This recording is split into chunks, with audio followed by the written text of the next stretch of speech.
I'm sure you've asked yourself this question in your business. How did we land on this price? And right after you said that, you watched everybody shift slightly, maybe squirm a little. Sales would have one reason, finance has another, and of course, operations chimes in with a third.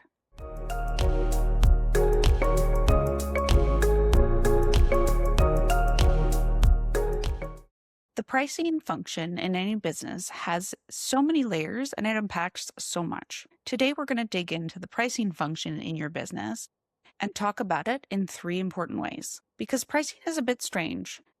It's one of the most consequential decisions you'll make in a week, but it doesn't necessarily clearly live with any one department. It just sort of happens, by reflex, deal by deal, quote by quote, customer by customer. So today, three things to take away from pricing and how to look at it in your business. Hi, I'm Sarah Wilson. I'm a fractional COO and operational turnaround partner for SMB. I help businesses struggling with complexity and challenges within the core of their business. I work with founders to install scalable, repeatable processes and help them grow with the teams and tools they already have. And hi, I'm Penny Cook. I'm also a fractional COO and strategic operations consultant, helping product and consumer brands install, upgrade, and run scalable operations and operational systems that reflect the founder's unique vision and ambition. And this is such an interesting topic. I would love to walk around the grocery store with each and every one of you listening and give you my thoughts on how these prices for each item have landed there and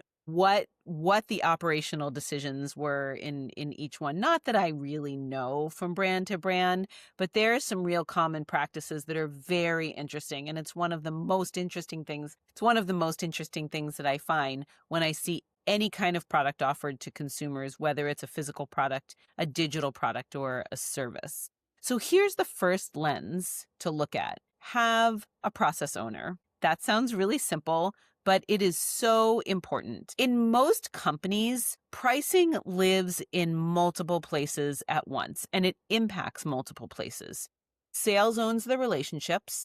Sales wants to win the deal. Finance owns the margin, and finance wants that number to hold. They goal set around that margin and work with the leadership team on it. Operations owns the product, owns delivery, owns the components, the ingredients, and they want to make an order they can actually ship. All three have a real stake in that pricing. All three are pulling in slightly different directions because they all have different motivations and different success metrics for their organizations. Pricing is a decision that has to be made in a clear-cut way and has to resolve all of that. So the trouble is when you say resolve all of it, it usually means that whoever is closest to the deal is going to make that call in the moment. That's not meaning anyone's dropping the ball. It's really everyone like being clear about the ball they're holding and trying to do the best job with it.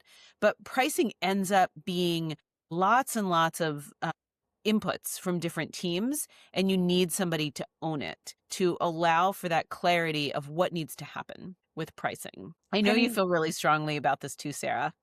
Yes, so much so. The ownership is such a key piece because, as Penny says, it lives in a different way in each different function, and everybody has an interest in it, but from a slightly different lens. When you ask yourself the question, who owns pricing? And then the answer is that depends. The words that depends can put a real pressure on financial results in terms of profitability of any given item. So high stakes for something that doesn't typically have that owner as it should. Yeah, it really needs to be thought of programmatically. Right, Sarah, that it is not just a function, it is a program, and it is a complex program that sometimes is a little deeper than what it seems like on the surface when you're just setting a number with a SKU. You have to think about discounts. What kind of discounts are offered? How often are they offered? Volume needs to be factored in. The changing matter of what COGS really are needs to be factored in. All kinds of components, ingredients, material prices. Right now, are all over the place. Who is Yes. owning that program to really understand what tariffs might be impacting, what increased prices might be impacting, what short supply might be impacting, and how do you make that work when you're looking at the all up cost to really provide that product to the market, price it in a way that you're going to cover your costs and potentially be profitable with that, and communicate that to everyone involved. Yes, and that brings us so very nicely to the second thing, the second lens to look at pricing through. And it really is around outlining the logic within your process. To think about how you experience pricing, I want everybody to think about themselves as the consumer that they are for a minute. So, pricing, if you want to go buy something, pricing is at your fingertips. It's online. You can price compare. You can go to Amazon. You can go to any other online retailer. You can take a look, and the pricing data is available for anybody who's an end consumer in the world, right? Now you're wearing that consumer hat for a moment and you walk into your business, and is pricing that readily available? Is it captured anywhere? Is it visible like it is for that thing that you want to buy for yourself? It's usually not. It's And that's why you go into the process with your consumer hat on, and then you find out you're a bit frustrated that this pricing structure just is so unclear and there's no owners. It really comes even more important to identify what the logic is for your pricing process. Penny spoke to it, with the COGS piece as an example, is knowing all the things that impact a price and getting very clear around the rules of the game, or just put simply, pricing rules. What are the pricing rules in your business? A pricing rule could be we need to make a minimum margin of, or another pricing rule could be around a specific component. So if an item that you're selling has an ingredient that's subject to tariffs, that you have a minimum tariff percentage calculated in for that pricing logic that gets you to your final price. So logic is, really said simply, the rules of the game when it comes to calculating your price. And of course, the biggest overhanging rule is the item must be profitable. But getting a little more granular than that, and what are the individual levers and calculations that build to that final sell price? Yeah, Sarah, that the science around that is so important, right? To really understand the process of how you reach this end product, and also looking at what's going on the market. So it's really easy to say, well, this costs us $2 to make, and we're going to recommend a price of $8 for it, so we could sell it wholesale for $4, and then they mark it up 100%. That's, really easy math. But it could be that there are some competitors that you are very close to in the market who are selling theirs for $6, and your MSRP is going to be $8. Do you feel like you have $2 of differentiation to win in the consumer's basket on the shelves? And so that's a CPG example, but you can think of your services the same way. If you have a competitor who's pricing their services, who's undercutting you on services, but you feel like your differentiator doesn't make up that gap, you need to revisit what your costs are, how you're designing those services, and how you're pricing them out on the market. And it's important there, and it's very key as time goes on, to do your best to remove the emotion from it. You might have, the way something worked when you started your business to how it works now might be very different. How you feel about a certain product or service, you might have something that is your own favorite, and you might let those emotions guide your decision making around how those items get priced. And I really just want to remind listeners that we want to stick to the logic over the emotions wherever possible. Such wise advice. Such wise advice. And I've seen executives fall into potholes on that one, where they get very emotionally attached to specing this product in this way is exactly my vision. And there's a smaller take from it, like there's a smaller margin.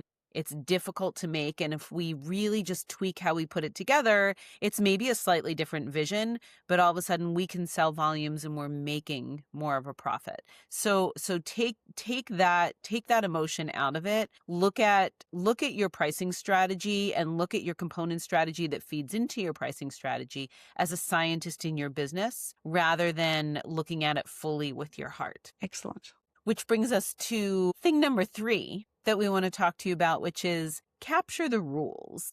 So once you understand who owns it, what the process is that they're going through to help determine what the prices are going to be, understand the rule set that you're operating within. In almost every business I walk into, the best pricing knowledge isn't in the system. It's not in the ERP. It's not on a spreadsheet, and it's in people's heads. That's a People, big your sigh from product, me, Penny. right? Right? Your Yes. product people, your marketing people, your sales people, they are out interacting with their direct customers. They understand the components. They understand what the market is demanding.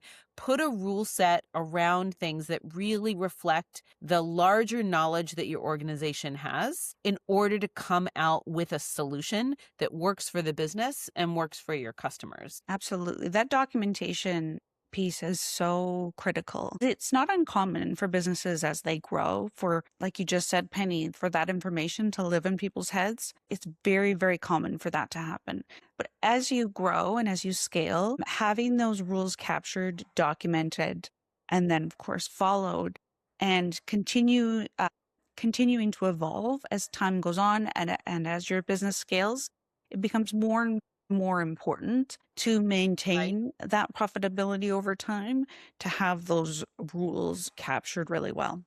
That's right, because the more your business scales, the more people are going to be involved, and then the more tribal knowledge is stuck in people's heads. And if one of those people walks out the door tomorrow, how much intel about your company and your methodology is walking out the door with them? Yes. And also remember the why. Remember to capture that why, because we often make kind of critical business affecting decisions in the moment at a point in time. And we've all been in that meeting where we're like, why did we do that? Well, at the time, it's really important to capture the why as well. There might be a multitude of factors when you're capturing those rules as to the why you made those decisions. So keep a good record of those. So Yeah, I that's think I think you know Arizona iced tea is a great example of a why. They want to keep their product affordable at a certain level, and they make a lot of decisions around keeping their price at a certain level. You may not have that driver in your business. You may want to keep your price at a competitive, like you may be a $6, $10, $100 product. That doesn't mean it's wrong. Just understand your why and how you're communicating that why to the people making the decisions in your company and to the consumers who are reaching for your product to make a purchase. Here we go. That's great. So the three lenses that we've looked at pricing today. So where it actually lives, giving it an owner, and then of course noticing as an individual shopper, that gut feelings isn't how we should be steering our pricing. So replace that gut feeling, consumer behavior when it comes to pricing, replace that with a model. So get that knowledge out of people's heads and into a system as you scale.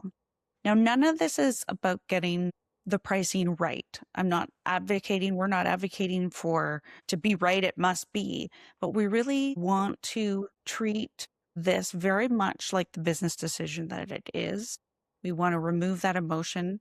So really, most importantly, giving the process an owner, a logic, and a system. And that is the whole opportunity with pricing. If this gave you a useful way to look at pricing within your own business, we would love you to follow the podcast. Share this with an operator who needs it, or reach out to us, because this is exactly what Penny and I work on all the time. Reach out, find us at our website, www.operating-on-purpose.com, or find us on LinkedIn or our respective websites. And if you're not subscribed yet, please do. Make sure that you never miss an episode, because great businesses don't just happen, they operate on They purpose. operate on purpose. Yes. Thank Thanks you for so listening, much, everyone. Penny. Thank you. Have a Thanks, good one. Sarah. Bye. Bye.